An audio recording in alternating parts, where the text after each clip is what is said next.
Kamu pernah ngerasa nggak kalau waktu pengerjaan soal UTBK itu singkat banget?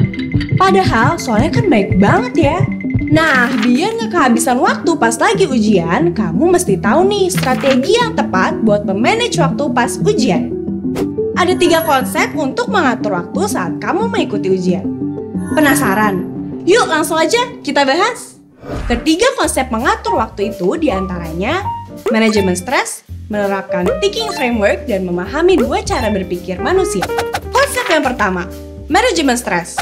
Kamu bisa manfaatin stres kamu untuk meningkatin kemampuan mengerjakan soal kamu. Dan waktumu jadi lebih efektif deh. Kok bisa?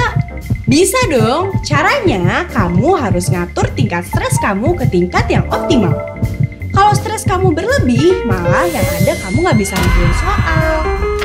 Untuk mencapai tingkat stres yang optimal, ada caranya juga. Caranya dengan ngerjain soal yang mudah dulu, sebelum ngerjain soal yang lebih sulit. Dengan ngerjain soal yang mudah, kamu akan dapat small win yang bikin kamu semangat karena berhasil nyelesain soalnya.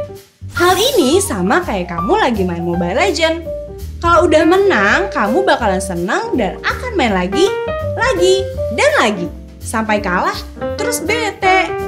Terus gimana caranya kamu tahu kalau soal yang lagi dikerjain itu mudah atau susah? Nah, kamu bisa nganalisis soalnya pakai konsep yang kedua ini, yaitu thinking framework. Thinking framework ini terdiri dari 3 langkah. Langkah yang pertama, identifikasi soal. Cari tahu apa yang ditanyakan dari soal. Terus, temukan informasi yang diketahui di dalam soal. Cara ini bisa bikin kamu lebih mudah nentuin cara ngejawabnya. Langkah kedua, pemodelan. Setelah tahu informasi yang diberikan dan apa yang ditanyakan, kamu harus tahu cara menjawabnya. Misalnya, kalau pakai soal matematika, harus pakai metode eliminasi atau substitusi. Atau kalau soal bahasa, harus nyari kesimpulan, gagasan utama, atau ide pokok. Langkah ketiga, eksekusi. Nah, kalau udah ngelakuin 2 langkah sebelumnya, saatnya mencari jawaban yang tepat. Misalnya, untuk soal matematika, langkah eksekusi ini berarti memulai lakukan perhitungan. Tahap eksekusi ini akan nentuin jawaban kamu benar atau salah. Dengan melakukan ketiga langkah thinking framework itu, kamu bisa nentuin gambaran soal yang mudah dan susah buat kamu. Semakin kamu punya gambaran tentang soal itu, berarti soal itu mudah. Tapi kalau kamu bingung mengidentifikasi dan memodelkan soalnya, berarti soal itu susah. Jadi sering-sering latihan soal dan ikut tryout UTBK ya, biar kamu lebih mudah nentuin permodelan apa yang dipakai di dalam soalnya. Semakin sering kamu nemuin soal yang beragam, semakin banyak juga referensi pemodelan yang kamu tahu. Konsep mengatur waktu yang terakhir adalah memahami 2 mode berpikir manusia, yaitu focus thinking dan diffuse thinking.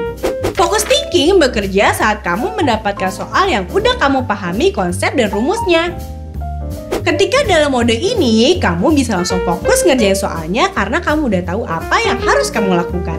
Tapi kalau kamu lupa sama konsep atau rumus di soal itu, kamu bisa gunakan mode diffuse thinking. Dengan menggunakan mode ini, otak kamu bisa memikirkan konsep atau rumus yang kamu lupa tadi. Meskipun kamu nggak fokus sama soal itu. Mode diffuse thinking ini sering disebut juga proses berpikir kreatif. Cara mengaktifkan mode diffuse thinking yaitu dengan mencermati dan mengidentifikasi dulu soalnya. Lalu lewati dulu dan kerjakan soal yang kamu yakin bisa. Dengan begitu, kamu bisa mengingat-ingat rumus yang lupa tadi sambil ngerjain soal lainnya. Jadi, waktu kamu lebih optimal deh. Nah, itulah 3 konsep mengatur waktu pada saat ujian. Dengan memahami ketiga konsep itu, diharapkan waktu kamu jadi lebih optimal. Sehingga kamu nggak akan merasa kekurangan waktu saat ujian.